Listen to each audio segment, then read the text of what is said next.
Hello and welcome, everyone. I am joined by a very special guest today to talk about a topic I don't think a lot of people get into, which is Aleister Crowley and astrology.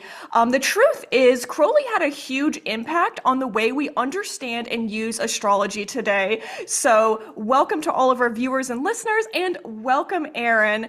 Of course, this collaboration, all about this, was based on Aaron's amazing information that you presented at ThelemaCon this past year. So, for everyone who may be new or perhaps missed your presentations at ThelemaCon, could you go ahead and introduce yourself, Aaron? Yes, and thank you for that kind introduction. As you said, my name is Aaron Maybank. As far as Thelema is concerned, I am the academic track. Well, I am an academic and track instructor for TOTS, and I am the director for the TOTS Atlanta Study Group.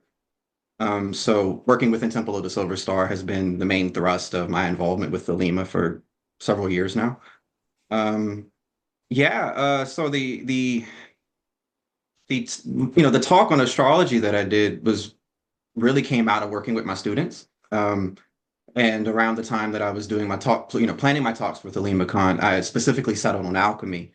Um, but when it was proposed to do a second talk, I thought, well, let's talk about astrology, just because at the time it was coming up so much. Um, and so outside of my thelemic involvement, I'm pretty much a hermit. I went to San Diego State University studying anthropology. So since then, continuing with my studies, doing writing work, editing work, that sort of thing has been the main thrust of what I do day to day. And also consult. I do astrological consultations as well. So Yeah, yeah, and that's about it. I was so thrilled after your talks that you agreed to collab with me and share some of your wisdom and knowledge here on this channel, is to reach a broader audience and also encourage people to come to ThelemaCon because it's always an amazing time, such high quality talks.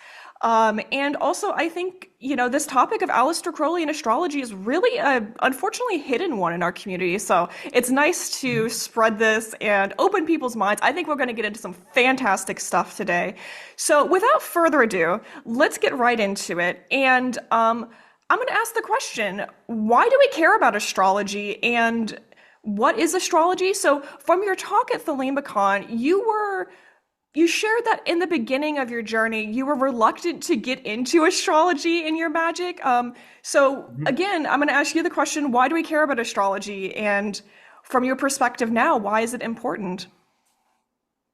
Um, so astrology was probably the last of the, I guess, esoteric arts that I decided, okay, I need to actually study this. I was perhaps antagonistically against astrology for a long time. I met astrologers that impressed me, but I think perhaps the way it's sometimes presented in pop culture really turned me off because I at the time was way too deeply involved with classical magic at the time, which, as involved as that is, sometimes more mainstream stuff can seem a little too light and Yeah. maybe not the thing, right? So that's where I was coming from, but I realized that I was a bit I was misinformed. And it was actually another magician that I have a high amount of respect for who, you know, very good at astrology. And I felt like, okay, I'm skeptical of this, but he's really good at it. And just I was talking to him and kind of venting about my own frustrations with astrology, how I just felt like nobody agreed, nothing really made sense. Everybody has their own way of doing it. And as I'm just going on and on, he looks at me and he says, "You know a lot more than you think you do, just in terms of like doing the art." And so when he said that, the way it kind of hit me made me go, okay, maybe I should pay more attention. And so it was something like 3 or 4 months after that, I just literally every day would just sit reading charts. Um, I did it so much I would see charts in my dreams. That's just how, it, it was just hours a day, in between work and everything else. And eventually I began to notice patterns that just, I was like, I can't deny what I'm seeing here with just the consistency in terms of like the different aspects and placements and how this manifested in people's lives. And so from there, uh, as my knowledge of astrology deepened and I began to observe how individuals I knew who had come to discover their own true will, and I was aware of that when I would, consider their charts, I would notice, well, wait a second, they kind of have, the tendencies in their chart that's actually pointing at their true will. And so this, it's not to say that like someone can read your chart and tell you, oh, this is exactly what your true will is going to be, but just that there's the sorts of tendencies that would guide an individual to that. I feel are indicated in an individual's chart. And so it just kind of from there, it seemed like the universe started dumping astrology into my lap, where I was in a position where I had to start teaching it to others. Mm. I was having complete strangers approach me about the subject and even, Wow. ask me like, hey, could you look at my chart? I guess maybe they heard me say something, Hmm. and so I began to realize that the universe is kind of bringing this to me. I suppose I should pay more attention to it. And so Yeah, I've joked I'm a reluctant astrologer. I love that. My my interest in esotericism has always largely been more about like the sorts of practices that leads like direct experience of something, whether that's a grimoire or anything else. So astrology was kind of out of left field for me, but it's actually become a pretty important aspect of my own life. Wonderful. Um, yeah, and so I think where if I had to sum all that up quickly, and then someone's like, well, why should I care about astrology? It's like, well, in Liber CL, I believe it is, Crowley says that there are two methods an individual can use to come to discover their true will outside of direct, knowledge and conversation. And he lists Liber Thisarb as the first thing that a person ought to do, to sort of magical memory, sort of running through their lives. And eventually the idea is you sort of break through this barrier where you begin to remember your prior incarnations, and that the sort of patterns will begin to sort of delineate your true will. The other he suggests is rising on the planes and the sort of like astral exploration of one's inner universe. And if I may be so bold, I would like to put forward that I think a third method would actually be a deep and rigorous dive into one's natal chart. Nice. Wow. I'm pretty sure there, it's pretty bold to put it up next to his what he Sure, says one sure. ought to do. But it's just one of those things where I just become more and more convinced of that as the years have passed. Yeah, definitely. And I mean, we see this as a current through the old grimoires up until the present. And I just want to say my own personal journey reflects a lot of that as well. I was really resistant to astrology because the one I had been exposed to, I think a lot of us have been exposed to, is sort of the pop culture magazine, sort of, feel good about yourself, fortune cookie kind of vibe. And that's not what we're talking about here. For people who do enjoy that, as a form of entertainment or find value, that's awesome. And I'm not knocking that. But for people who I think are serious scholars and studying this stuff, we have to overcome that stigma, I think, and maybe internalized stigma Hmm. of like, wow, this is actually a really valuable tool. And in the words of Crowley, for me, success is your proof. And Right. astrology can be that tool, at least in my experience, in your magical work or even your understanding of your magical work and your results, maybe where something went wrong, something where it went right, where it can give you that extra juice. So it's a fantastic thing to talk about, and especially in the context of Crowley, who doesn't get enough light in this area. So, sort of shifting the focus of this conversation back to Crowley, in what ways did Crowley consider astrology in his magical work? Um, so, to be clear, I said this before. Yeah. If folks see me looking down a lot, I have notes here. That way I make sure I don't overlook anything important. Um, Crowley, when you read his writings on astrology outside of Liber 536, he tends to have a pretty ambivalent attitude towards it. Um, and we could get into this as we begin to discuss, compare him to Evangeline Adams and Hmm. some other Hmm. astrologers, but he was not into the predictive elements of astrology. He felt like, and he discusses this in Magic and Theory and Practice, where he felt that there's too many variables at play for a single human mind to really be able to draw a good judgment with a chart. And I think he has a point. at least my approach to say like horary astrology is to keep it simple. I think when you try to like overcomplicate things, that's when you run into issues. But he was very skeptical ultimately of astrology being used as a form of divination. Sure. Um, where you see it come up in his practice primarily, I suppose, would be really after he writes Liber 536, which up to that point is his most it's his longest prose work that he had written up until that point. And it's after that you sort of start seeing things where he's inserting natal charts in books, or he'll like open documents, listing where the sun and the moon are placed. He sort of dabbles with it for the remainder of his career. It seems like this episode in his life with Evangeline Adams was really where he gave it the most attention. Um, After that, there's some points in the 30s, I think, late 20s, early 30s, where he picks it up here and there. Um, Let me see. I think one of the interesting things about Crowley with respect to astrology is that at the point in his initiatory path that he begins to, really focus on the subject is while he's in the Great Magus, which is Mm. 9 = 2. It's assigned to Hokmah, which, when you look at like stellar correspondences, there's the zodiac is given to Hokmah. And so here it is, he's going through his, years of, trying to internalize his initiation into the grade of Magus, and he's handed this job of writing this text on astrology. Hmm. Um, there's evidence that he taught it to students. But and we can get into this, later on, but, his way of teaching it was ultimately rooted in how he learned the basics in the Golden Dawn. And so we see that like he sort of brought that with him, as he, carried on through his life. And we can kind of see how, even things like the Kabbalah that he learned in the Golden Dawn, the tarot, those sorts of things, he brought to bear on astrology and writes about these things in Liber 536. So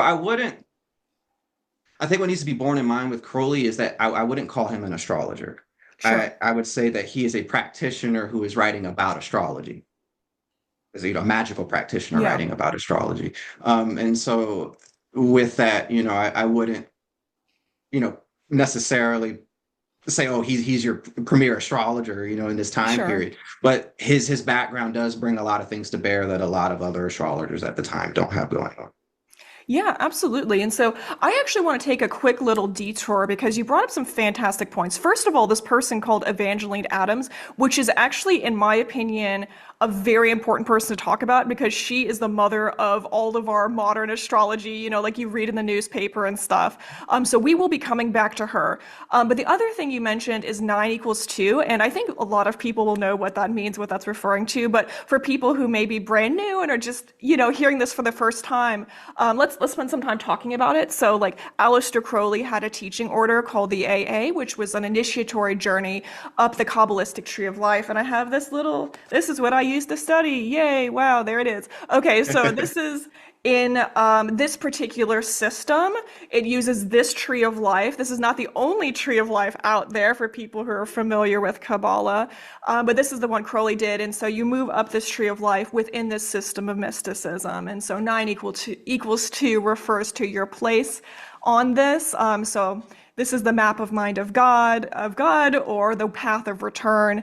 So that's kind of what we're talking about in this concept. And I do think when we're talking about Crowley and thelemic magic in this greater area, where you are on this initiatory journey, the lessons you learn are very interesting in relation to that.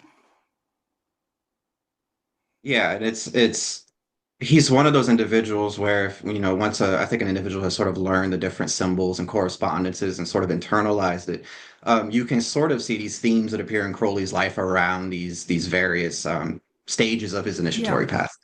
Like he talks about how like when he's being initiated into the grade of Magister Templi, I think he was waiting on a train to go to Algeria, and he sees a woman dressed in black carrying a baby. And Wow. like, for him, that was like a sign that, okay, this is, me being fully initiated into the grade of Magister Templi. And, with with his time in the grade of Magus, what you find is that he spent most of that period in America. Hmm. He came over in 1914 and was here until 1919. Um, and it was actually him ending this project he had with Evangeline Adams that really sort of, I guess you could say, was like his watershed moment in that particular grade. Is, it's associated with him having the star sponge vision and things like that. Hmm. Um, but during this period, with some of the stuff going on, and I don't pretend to understand it entirely. I don't This think is anyone because really this is does. I don't think Crowley yeah, understood this it. is right, because this is way above my pay grade. But he was during this time, these years that he was in America, he sort of had this way of conceptualizing it based on what he called Hokmah days, where it was these 73-day periods that he felt like he would have an individual in his life that would be symbolic of one of the floor officers that he would have encountered in like a Golden Dawn initiatory context. And so these sorts of periods of time are sort of spent working with these various lessons that he felt he had to learn as a magus. And so, again, with I guess to give some further context, in the Golden Dawn, it's in the grade of practicus is where an initiate is first exposed to astrology and is given to Hmm. Mercury. Um, Hokmah you could sort of see as the most exalted form of Mercury, and this sort of comes up in like the Paris working, for instance, when Crowley and Victor Neuberg are sort of they're invoking Mercury, and sort of like these correspondences of Mercury to Hokmah come out. And so, again, it's sort of, in my opinion, I actually, despite him dropping this astrology thing to go on to really kind of dedicate his life to the promulgation of the Lima, I feel like him writing this was actually part of his work during that grade. Like, I don't think it was, he sort of dismisses it as him sort of being distracted by worldly things and having to write this book for this person that he's not getting along with and all this sort of Yeah, stuff. yeah. But the correspondences are there for, I think it's in his confessions.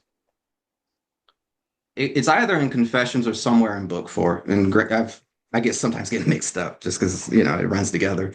Or he was in New York for a large segment of this time, and he sort of refers to New York as the city of Hermes. So there's these consistent mercurial symbols that come up in his life during this time. Um, so yeah, that's just to kind of go further with what you were saying about Yeah. uh, these initiatory markers that his Mhm. life is actually a pretty good example of, if you know what you're looking for.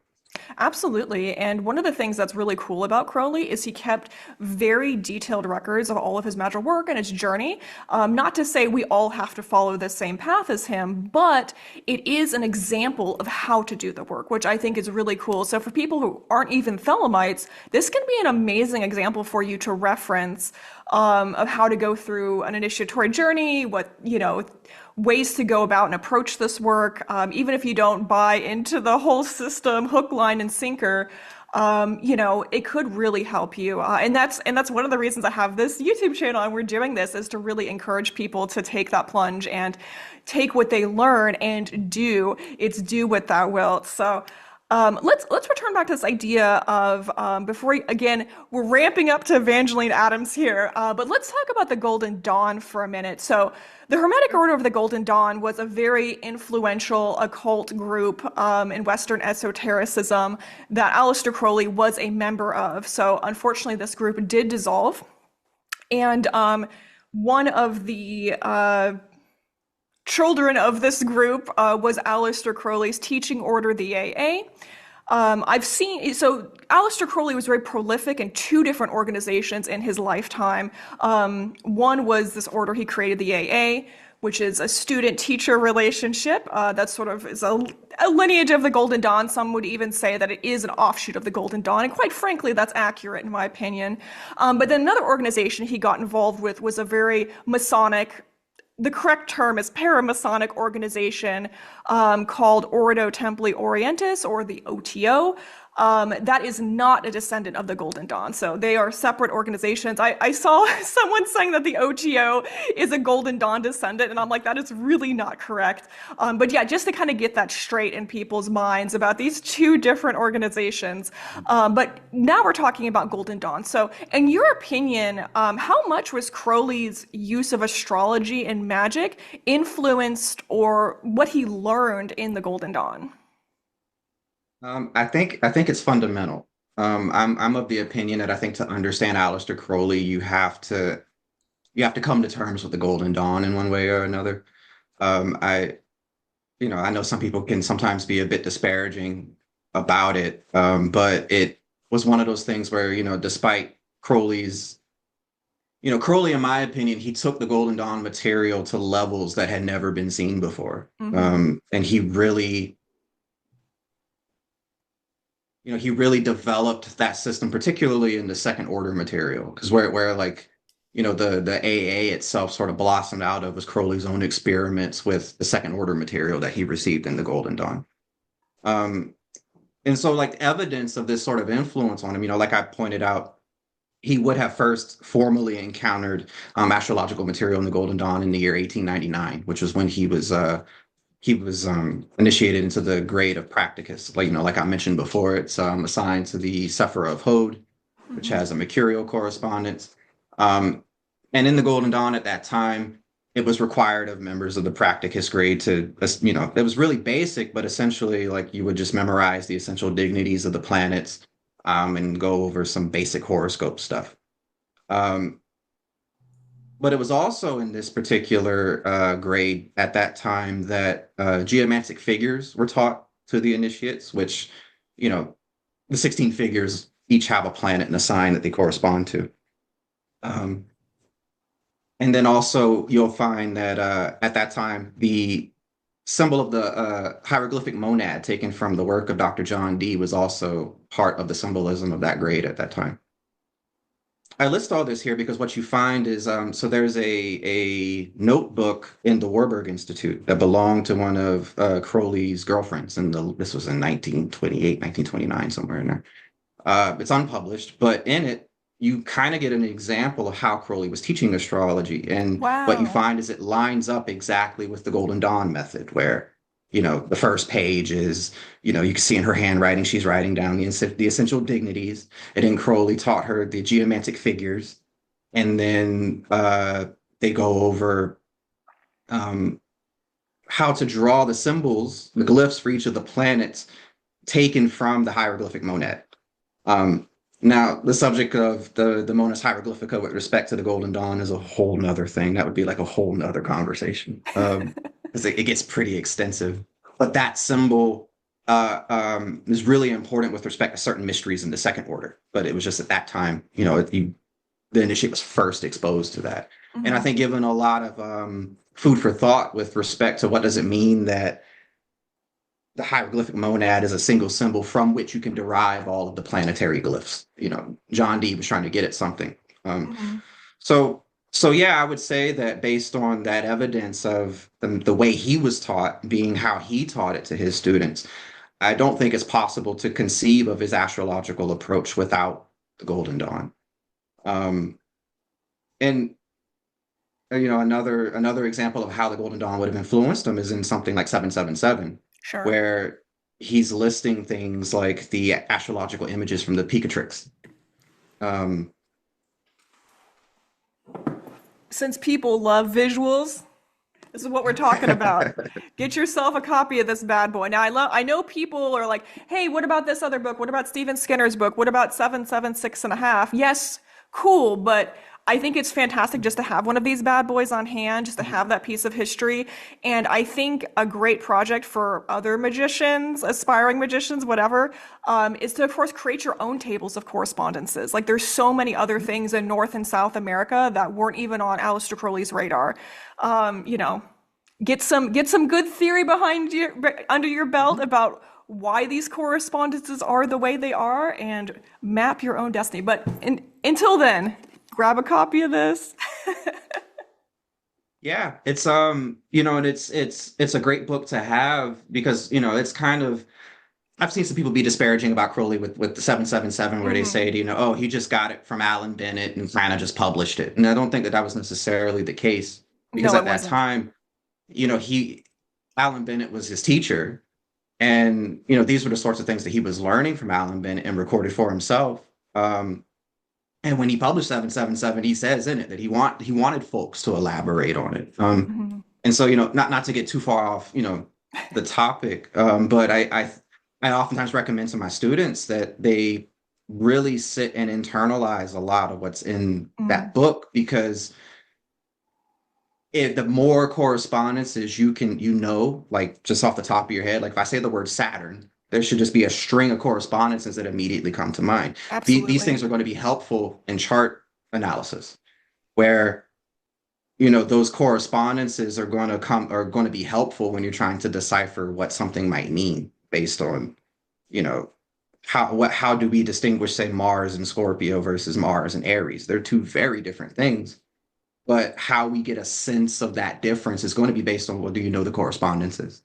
Hmm. um, and so to that, Crowley, by virtue of his membership in the Golden Dawn, he's being exposed to books like the Picatrix, which I believe really hadn't been completely translated into English until recently.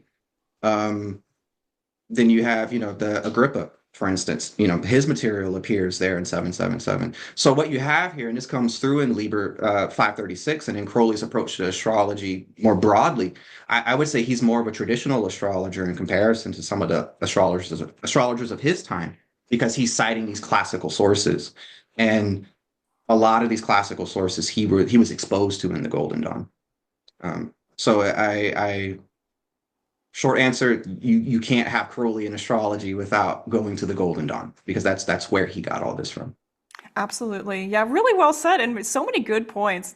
I think people are going to get so much out of this conversation. I know I'm having fun. And to circle back to the Alan Bennett thing, this is something people love to bring up, that Crowley like stole from Alan Bennett. But I think the context is super important here, that during that time in his Crowley's life, he was actually living with Alan Bennett, and Alan Bennett had fallen ill and could not complete the work. So, this wasn't a matter of like Crowley coming in the middle of the night and sneaking away with information.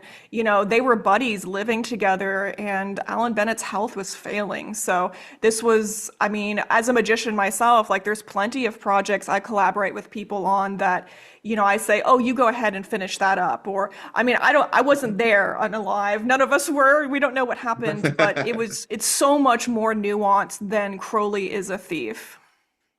Right, right. And in that, even to that point, Alan Bennett was one of the few people Crowley did not, you don't find anything negative in Crowley's writings about him. While I think Crowley I think I don't want to say he felt some type of way, but I do think Bennett's conversion to Buddhism, um, I kind of feel like maybe Crowley would have wanted him on Team Thelema, so to speak. Hmm. But regardless of that, there just seems to be a respect that Crowley had, for the entirety of his life. And when Alan Bennett did get sick, it was one of those things where I do recall reading that Bennett left his materials with Crowley, Hmm. because Bennett essentially left the Golden Dawn to go on to be a Buddhist. And when he, went to Celion and took his vows and everything, there's no point in him keeping that stuff. Like, why would all this Western magical stuff really matter at that point? He had to actually, in a way, did his true will and realized that his true will was to bring Buddhism back to the West, which is what he Yeah. did. He was one of the earliest uh, Western Buddhists to bring Buddhism to England. So, Alan Bennett is another figure that I don't think gets enough attention. Sure, Um, absolutely. and I just would love to see somebody do like a really in-depth biographical, study of his life, and, put that material out there. I would absolutely love to see that as well. And I think it's a huge part of Crowley's story, because we look at Crowley's path, and Buddhism's also wrapped up in there as well. I mean, when Crowley received the Book of the Law, he was a Buddhist at the time, and we see Mhm. echoes of that in the work. We see what I would say Yep. a reaction to Buddhism, or if you prefer, weird Buddhism in the Book of the Law. So it's an important context for sure. Yeah, yeah, definitely. So, weaving this back into astrology, speaking of theft, let's talk about Her Majesty Evangeline Adams. So, a lot of people may be familiar with her work. If you are into pop astrology at all, if you've picked up a newspaper, if you've picked up a pop magazine about astrology, you are probably familiar with the woman Evangeline Adams. She is considered the mother of modern astrology, but little do people know her writing is not always her writing. She hired ghostwriters and did not give them credit or compensate them. So let's talk about that because one of them is Aleister Crowley. So if you're into astrology and don't know anything about Crowley and are, out here like, oh, well, it's all Evangeline Adams. It is not. And let's talk about that. So, can you tell us about Evangeline Adams and how much of her best-selling astrology books were actually written by Crowley? Um, Quick answer is that two of the books, Astrology, Your Place in the Sun, that was published in 1927, and Astrology, Your Place Among the Stars, which was published in 1930, is essentially the single manuscript that Crowley had been working on in between 1914 and 1916, with, I hate to say it, all the juicy stuff removed. Um, and Evangeline Adams sort of peppered in her own stuff here and there. She kind of like tacked on her own little like introduction and things like that. But I would say, having looked at some of the books, particularly those two, it's it's this strange shift in the actual prose where you'll read it and you'll go, okay, this isn't Crowley. But as soon as you get to the meat and potatoes of the text, where it's actually getting into the astrological material, the entire mood of it changes, and you go, this is Crowley. Like this is, and I mean, I haven't read everything by Crowley. I would say I haven't read all of his his poetry and stuff like that. But I've read enough Crowley that it's like I can recognize it, and it's pretty distinct in her stuff. To be fair, I'm not bashing Evangeline Adams. She accomplished a lot. She did a lot for astrology, and I think that's important to point out here. So I don't want anybody to think I'm coming on here and disparaging her. I have unfortunately heard astrologers, when this subject's come up, be disparaging towards Crowley. I even heard one say, "Oh, he just agreed to do it so he could have drug money," and it's like, I don't know if the part That's of me really was that's like, a really that's a ignorant stance for someone to take. And yeah. Crowley's dead, so he's not going to be offended. But I just want to put this out here that your friends who are struggling with drug addiction or family members, they're going to hear that, and that's not nice. Yeah. A good comment to make in good faith. So And that was, when I heard that from another astrologer before, it did get under my skin because I thought, if you're making this blanket judgment about someone whose work you obviously hadn't read, how are you reading mhm. for people? Like, are you judging them for their struggles and things like this? But that's a side issue. But a I good just want point to to put that bring out up for there. sure. Yeah, yeah, because I also, in this don't want to be seen as, ragging on Evangeline Adams because she is important and she was a remarkable woman in a lot of ways. Um, Now, the issue with Crowley and her, essentially what it came down to is they had an agreement, which I imagine was a verbal one, because there's no paper trail to really, flesh this out. But he wasn't completely paid for his work. Mm. Um, and he didn't necessarily finish either. And she published this stuff under her own name after he had been out of America for nearly a decade. So there's almost this sense of like, is he going to know? Like Yeah. that kind of thing. I've seen where other scholars have pointed out that practically everything Evangeline Adams published was ghostwritten, a great deal. Now, obviously, she would go in and add things, but I don't think there's a single book that she completely wrote cover to cover. Um, so, I mean, to get into her as a person, after kind of setting all that up, but she was born in 1868. That's in February, but that's kind of disputed. There's this thought that maybe she might have shaved off a few years, because that just tends to be that was customary for women to do for a long time. And they're just, especially in astrology, we find that women's natal charts tend to be a lot harder to track for for both that reason, and then just men tend to, based on the chauvinism and misogyny of the culture we live in, men are given more attention. So records of their birth times and stuff like that Hmm. tend to be more available than women. So we don't really know exactly like what her exact birth date is. And I just say this because I looked for her natal chart and couldn't find it, or at least a reliable one anyway. So essentially, I think what happened was she got sick and she went to see a doctor, J. Heber Smith, who studied he practiced out of Boston University at the time. And Boston University was sort of like a hub for occult studies during that time. There was like spiritualists and all sorts of things going on. And so there was sort of a culture around, I guess you could say, alternative spirituality. And so as part of his medical practice, he would draw up draw up people's charts and sort of look at them, see what transits are going on to try to get a sense of what might be going on with them.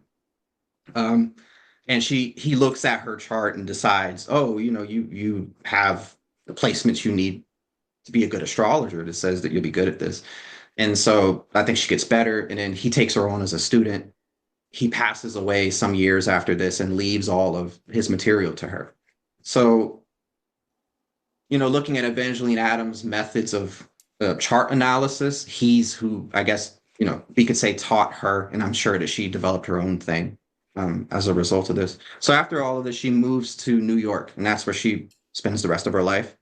Um, Now, astrology was illegal in New York at this time. It was under fortune telling laws, which is actually something I do bring up to people even now, where I say if you're going to do astrology, Google the local laws for where you're at to make Hmm. sure that you're not. It's not illegal under it's called fortune telling laws, um, because it is still a thing in certain places. And I think with the climate, I don't the likelihood of somebody reporting you for doing astrology seems pretty slim, but again, who knows? Yeah, it's always good to be safe. Yeah, yeah, for sure. Um, so when she goes to New York and she's doing this stuff, she finds that it's illegal. Um, she goes to court in 1911. Um, and if I remember correctly, the punishments for doing astrology at the time are very similar to like things like prostitution. Like it was all sort of like considered illicit, sort of the sort of things, no good kinds of people do. In again, this is a cultural thing, um, especially at that time. So the first case gets dismissed, but it's in the second case she gets charged again in 1914, and this is the year she meets Crowley, where, oh, I'm sorry, that case did not go to trial. She was acquitted. Okay. So yeah, so in the 1914 case, she was acquitted, but the way she got out of it was she asked the judge for like some birth data and was able to do just the data to tell the judge that, oh, this person is your son. This is whose chart I'm looking at. And she was able to describe him using his chart. And then the judge was like, well, obviously there must be something to astrology. You're able to do this. And so in that particular case, the judge on record says that there's a scientific basis for astrology. It's not mere fortune telling. And so that set a legal precedent for astrology to then be a legitimate practice. Um, Sorry, I wanted to make sure I got that detail right because it's in 1923. She goes to court for a third time, and then just like nothing comes of it. Hmm. So with all of that said, she was instrumental in making astrology acceptable as far as legal things are concerned. Um, I've seen where I guess she was an Aquarius, so like she kind of played that up. It's like the Aquarian is the rebel, who sticks it to the man kind of thing. Um, so yeah, she does that, and it's actually towards her reputation as an astrologer actually took off in the 19 teens based on her prediction about she was staying in a hotel in New York, and I guess she met the owner that night, and like the guy is like stressed out, so she looks at a chart and says, oh, something's going to happen to you real soon. I think it was the next day the hotel caught fire. Um, Wow. and so this ends up in the newspaper, and it turns her into pretty much an overnight celebrity. And so, like I mentioned before, Crowley is pretty adamant that prediction with astrology is a no-go, whereas that was literally what her reputation was based on. And Hmm. so she kind of ran with that, and she was more known for her predictions. And some of it I think is exaggerated. There's a lot of like convenient. She would conveniently say she predicted things after the fact. Sure. Um, but I just put that out there to say that it was her predictive abilities that really turned her into a celebrity. So by the end of the 20s, when she's publishing these two books that she got from this manuscript that Crowley had been working on, she has an office in Carnegie Hall in New York. Um, a lot of her clients are celebrities and extremely wealthy people. I think the head of the New York Stock Exchange at the time was one of her clients. Wow. Um, and her practice had like really blossomed to the point that she had, several offices and was like doing this like mail order kind of astrological thing. It's like you pointed out, she's who really kind of started the whole, you can look at a newspaper and it'll say, oh, Gemini today, you'll gossip all day long or whatever, they say in these things. So she started that, and at the time, accounting for inflation, she'd be a millionaire today, Wow. making the money that she was making at the time. I think she was bringing in something like over $50,000 a year as a working astrologer. Wow. Um, and so she was like the first astrological celebrity here in America. And she died in, I think it's 1932. Am I? Yep, in November of 32, was when she passed away. And it was in 1930 that she had gotten a syndicated radio show that she was doing, I think, 3 days a week out of Carnegie Hall. And so she literally checked out at like the peak of her game, you know. Oh my God. Um, and it wasn't until 1936, she had already been passed on for 4 years, was when Crowley got his hands on a copy of one of her books and read it and was like, wait a second, this is my writing. But by that point, he was in England and bankrupt, so there was nothing he could really do about it. Um, so yeah, that's Evangeline Adams in a nutshell. I think that about covers all the big details with her. Yeah, that's fantastic. And, we do owe her a lot for the popularization of astrology. Mhm. She was the personality to bring it to the forefront. And I think that takes a certain amount of charisma and, Yeah. strength to do that for sure. And to reach different audiences that perhaps Aleister Crowley did not have the right skill set to do. He was absolutely brilliant, but he didn't have the right pizzazz that Evangeline Adams had. Um, and the other thing I wanted to add about that story was yes, she did have this contract with Crowley and she did pay him a little bit of money, but she didn't pay him the whole amount. And that was sort of the issue, right? So if this was just simply a case of ghostwriting and compensation, we would not be saying theft. But people say theft because Aleister Crowley did not get proper compensation for his work. So this isn't just simply ghostwriting, right? But Yeah. I wanted to And it bring and it home comes that up. point. Yeah, and he actually brings that up when he writes the publisher of Evangeline Adams' books, where he's like, he says in the letter that they had an agreement where that they were supposed to split uh, the money evenly for the actual publication, the results of the profits from the publication of the book. But you do bring up a very valid point in that, in trying to sort of make sense of this.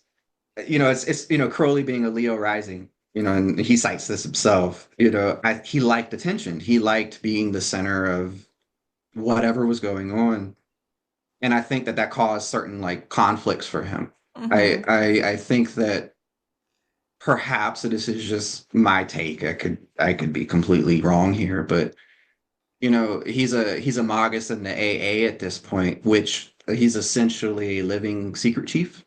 He's and the whole idea of the secret chiefs is that they work behind the scenes. They're not out in the open. They have people that they work through.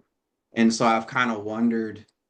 I agree wholeheartedly that Evangeline Adams was able to get Crowley's work out in a way that he himself could not.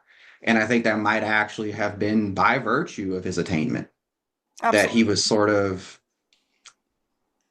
he talks about the curse of the Magus in other ways, but I think maybe depending on one's take on this, maybe one of those things is that you're kind of doomed to actually be behind the scenes. And I don't know that if he took that well. Um, Yeah. Really good points there. Yeah, that's a solid point that, yeah, I completely agree with you on that one for sure. And one more thing, one more point I want to bring up as we're wrapping this up. I've had your time for quite a while, but I want to talk about charts. So, how is Crowley's approach to astrology similar or different from other astrologers or magicians of his era? Okay. He's quite idiosyncratic. Um, Let me see how I want to. So what you have in this particular time period, and this you have Alan Leo in Europe, and you have Evangeline Adams in America. And Alan Leo's a little bit before Evangeline Adams, but they're sort of like the mother and father of modern astrology, if you will.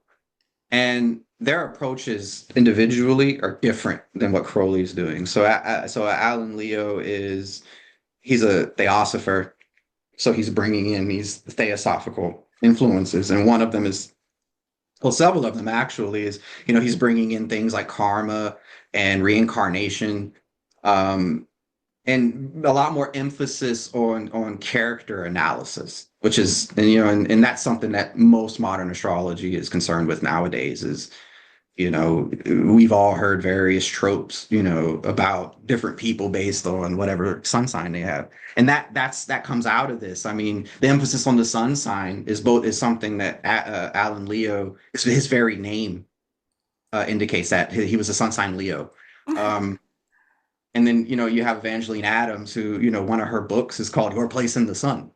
So there's all this emphasis being given to the personality of the individual. Whereas for Crowley, he is a more of a traditional astrologer. He's more in line with the Ptolemaic approach to astrology. So, like William Lilly, who was a 17th century English astrologer, in his writing, he makes a lot of references to Ptolemy.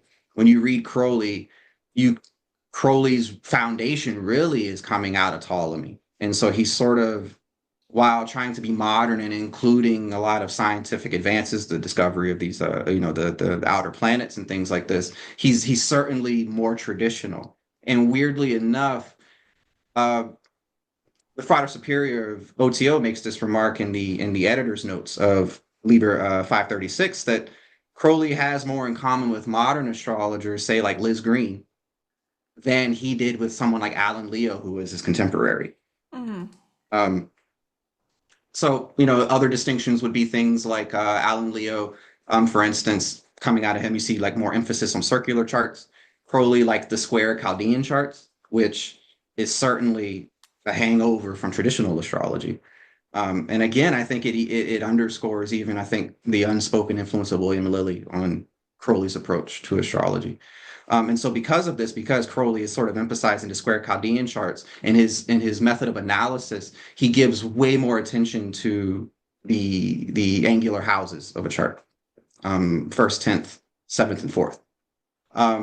Crowley says in a letter that he wrote to Sor Fiat Yod in Magic Without Tears, towards the end of his life, he actually says that his whole idea about why astrology works hinges on the ascendant, in terms of he felt like, using these techniques he had learned, that he could look at a person and predict their ascendant sign, Wow.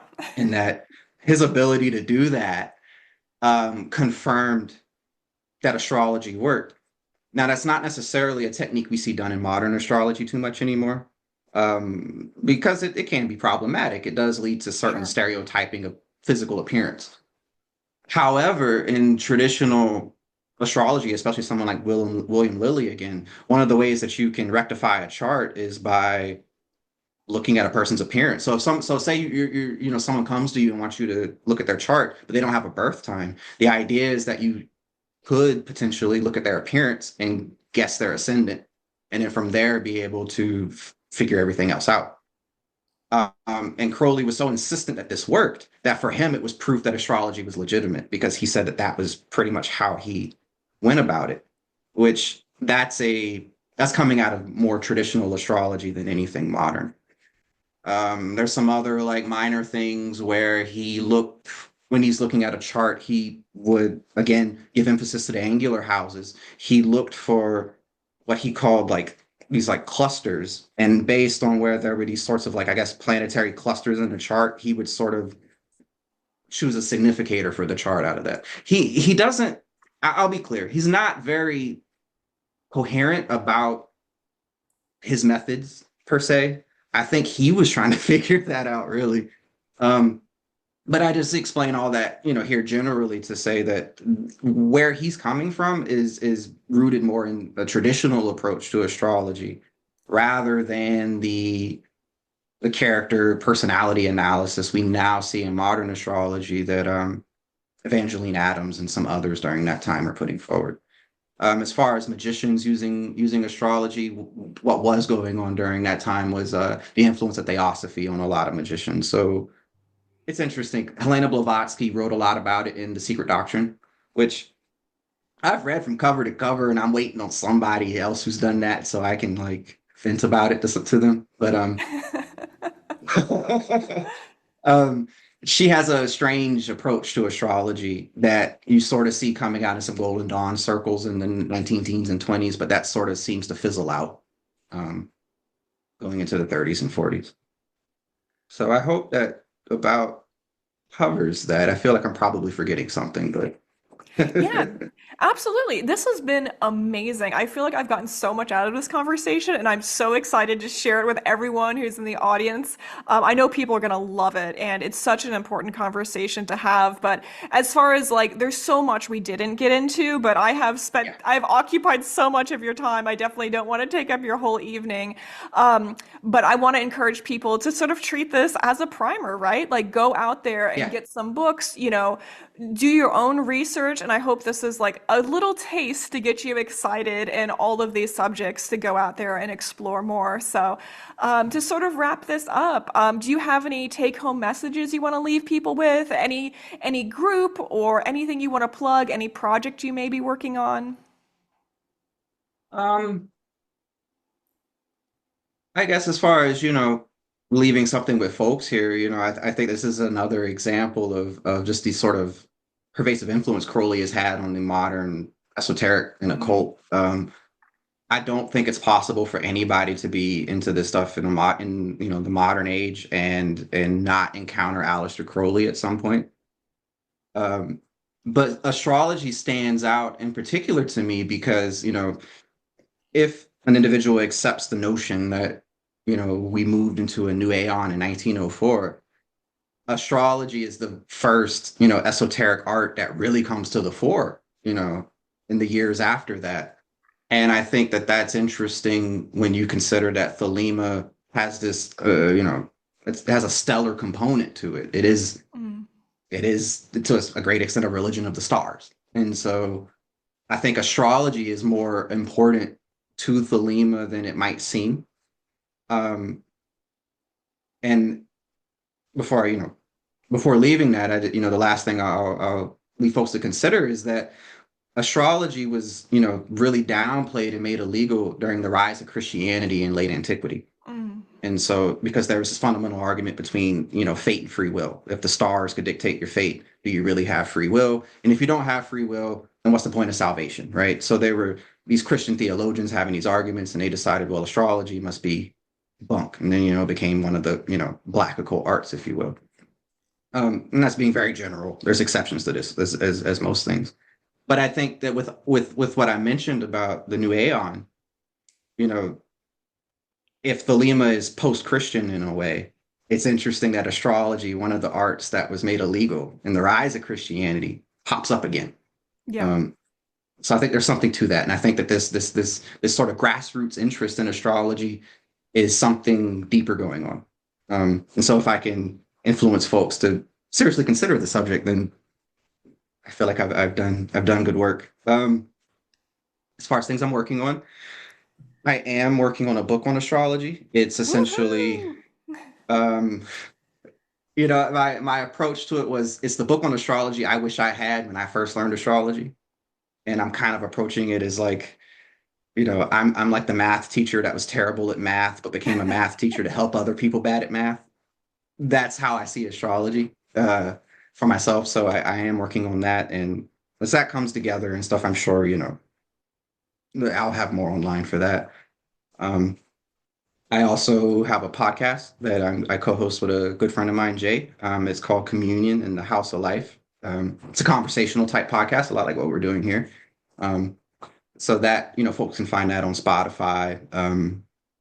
I think Apple, where we go for podcasts with Apple and things like that. It's on most of the platforms. So folks can check us out there. I also do astrological consultations, various things. Um, do a lot of different things. um, Wonderful. Yeah, and I'll have those but links below for a link to the podcast. If people are interested in getting your book when it comes out, where could they possibly find that or follow you? um, there'll certainly be stuff publicizing that. I don't. Well, I have social media, but I'm not too terribly active at the moment. But once I get that going, I'll certainly make that stuff more available. But if Yeah, folks definitely. do And want to get a I'll be blowing it up on my social media too. So, I of course work with publishers and authors and all kinds of people. So I'll make sure people know about that. If people are like, I want updates on this book, well just follow me if anything. So Yeah, and to be clear, it's not like I don't have a social media presence. I've just been so busy that it's been hard to kind of yeah, keep up with it. for sure. So if folks want to get a hold of me, just for strictly astrology, I could be reached at Aaron Maybank, AaronMaybank at inner-star-astrology.com. That's my email. I do have a website. I just have to put it back up because I took it down because I got so busy that I was like, I kind of just like shut the door and was like, I have enough clients. Let me just focus on these folks. But I am Sure. taking more clients. I just actually took on some this week. So if folks are Awesome. interested in that, they can get a hold of me. And from there, I'll sort of branch out. And when the book, is at a stage where I can start publicizing it more and more, that'll happen too. So Wonderful. So good to hear that. And thank you so much, Aaron, for sharing your time and energy today. I am thrilled to have you on here. It's been a dream of mine for years now to have you on and have a chat and like share this with my audience. So thank you so much for this. And I am looking forward to that book for sure. And I just wanted to say thank you so much to all of our viewers and listeners for making this possible and joining us today for this chat. So, as always, I am the center of expression for the primal will to good, and so are you. Thanks, everyone.